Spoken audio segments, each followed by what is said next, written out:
All right, we're back. We'd like to end the interview with some of the funnier, more lighthearted questions that we received on Twitter. All right, first question. And you might not get an answer, but go on. You might not get an answer, but these need to be asked. First question. Do you remember, and if you do, why did you reference the little engine that could on the announcements last year? That was Oh, I think that's a cute little story. I do, because a lot of people think they can't do things that they really can do with a lot of efforts. I think there are powerful messages in children's stories. Don't you remember children's stories? I remember the little engine that could. Yeah. That's why. In fact, I've been in adult workshops and things where people would open up reading children's stories. I think that there are profound morals and messages in children's stories. If I had time, I'd read part of one every week. All right. You don't have to answer this question. Then don't answer. I'm gonna ask it. Don't ask it. Where are the flappers at? I need to ask that. All right, Josh. There you go. Where are the flappers? One tweeter would like to know where the flappers are at. Evidently, it's a thing. All right. Is that something nasty? The next question was: can Chris Elrod play on the Renaissance varsity basketball team? Chris Elrod, the senior Chris Elrod. Did the senior Chris Elrod try out for the Renaissance varsity basketball team? I don't know, but that's up to the coach. Why did you end homecoming so early? The contract ended homecoming early. Oh, okay. The contract says that the dance was to end at 11:30, I believe. Why do you pretend to care about us? That's a presumption. That's almost like one of those questions. Are you still beating your wife? I don't pretend. I don't know who asked that question, but why would you ask something like that? You don't pretend for 30-some years to be in education. You can't pretend. I care about young people. I do. Good answer. All right, on a scale of 1 to 5, please rate your job, how you think you've done as a principal. With an explanation, please. Yes. 1 to 5? Yes. Yeah, I'm very critical. I'm very critical.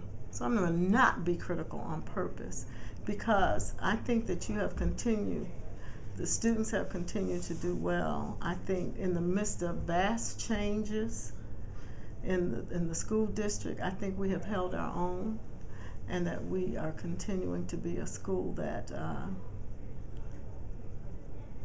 is showing itself to be one of the best schools in the country. So I'm going to give myself a 4. Okay. All right. That's not. Ms. Jones, why did you take those red dots off the 3rd floor? I really like those. Those circles, those red circles. I didn't remove any red. I think it's interesting. Let me say this. I think it's interesting sometimes, but I've learned that that's part of the job as a principal, that anything that happens comes back to me, so I understand that. But I think it's interesting what you as students think that I believe in what I've done, when often some things have happened, I know about them, but there's nothing sometimes that I've exactly initiated. But I will say this, there was a lot of loitering around those red dots, as you call them. Okay. All right, and the last question of the day will be, Ms. Jones, why does the best school in the district and one of the best public schools in the country have the least freedom? It's not true. That's not true at all. You have the same amount of freedom as any other student in this district has. The rules at Renaissance are Detroit Public School rules. They've never been the same. Since I was a teacher here, students said, why can't we go out for lunch?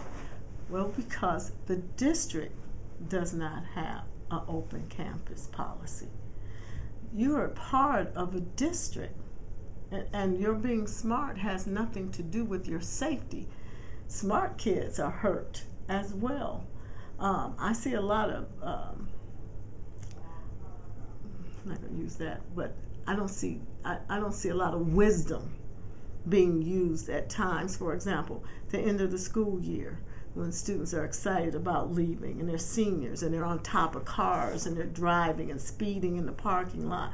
And when people, if you get in a car and you go out at lunch and there's an accident, those are all safety and liability issues. So that's why the district does not have an open campus. So that's why. And in Freedom, you do everything that anybody else does. You have the same freedom as any other student in this district has. All right. So I didn't mean to cut you off. I actually have one more question. I know that's supposed to be the last question of the day, but this is something I wanted to ask. So I know that I'm always confused at lunchtime when we can go to the library, and then after being in the library, we can go to the cafeteria, but not vice versa. And so it's kind of like you're choosing between studying and eating, and that doesn't seem fair. Is there a comment on that? Well, I think what happens is you can go to the library. Some people don't choose to eat, but you're supposed to report to the cafeteria. But you can't leave the cafeteria once you're in there. You can if you have a pass. But from the library, and that's how it was set up. If you have a pass, because some people, library first. You have to get the pass, and then you go to lunch. Which are limited. But there's only like 20 of them.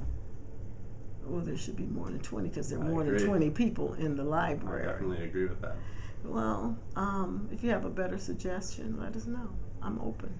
You know, let me say this for most of you out there. You complain a lot, but you don't bring solutions. You whine about things that you have more control over than you realize.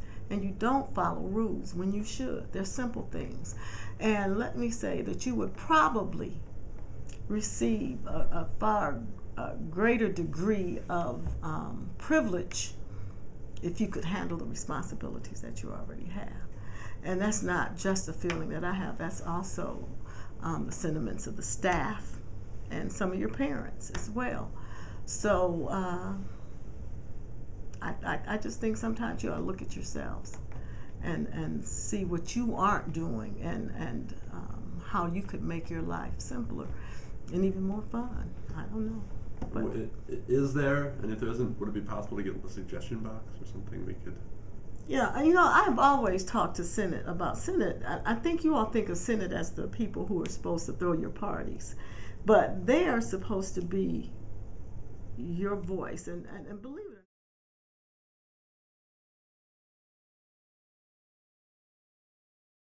I just wish that you would appreciate your school and your teachers more, but that I appreciate and I have enjoyed working here. I feel it has been a great privilege to have been employed in a school where students come every day to learn, and teachers come for the most part every single day prepared to teach, and I think we all do an incredible job of being